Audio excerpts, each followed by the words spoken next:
Hello, I'm Gary Wright from Finextra and I'm here at Cybos 2015 and today I'm joined by Darren Starsmore from EPAM.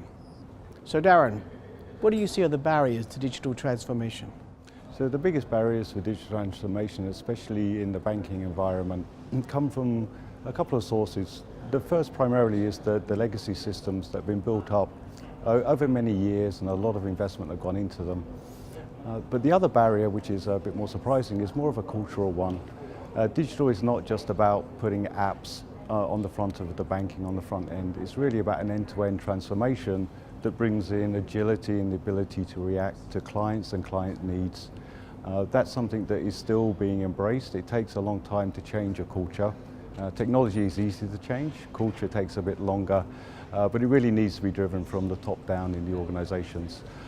Then it takes a while to propagate, and then the hub of the problem still remains what you do with the legacy systems. So there I believe the solution really is you need to isolate those legacy systems, put a good set of APIs and interfaces around them, and then focus on the upstream, the things that are easy to change and complete the transformation. So can you share with us examples of digital transformation projects that you've seen in banking? I can share with you some examples. It's also wise to share with you the characteristics that lead to successful digital transformation too. So here in the APAC region, there's some special challenges when it comes to digital transformation, especially in the banking domain. The demographics are such that the client base is very young, up and coming, growing in wealth.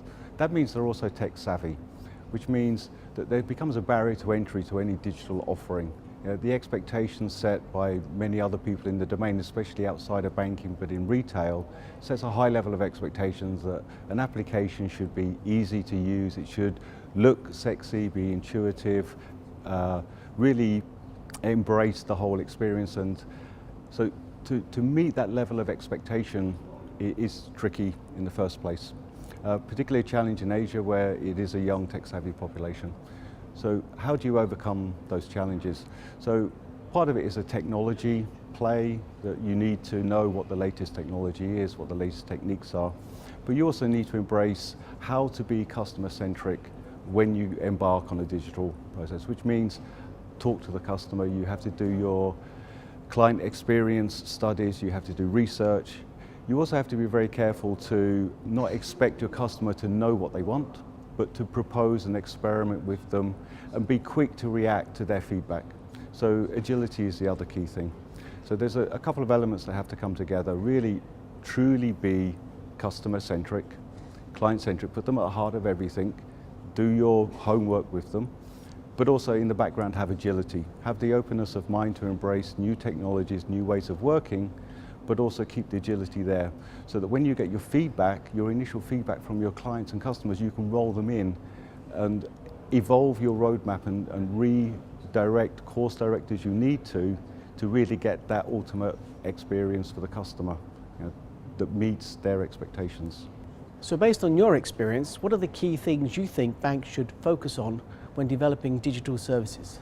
Okay, so to some of this, the answer here is a reiteration, but key to success is customer focus. Know your customer, experiment with your customer, listen to their voice, put them at the center. The other one is don't be afraid to experiment, embrace new technologies, embrace new ways of working. Ultimately, to be successful, you need to be agile.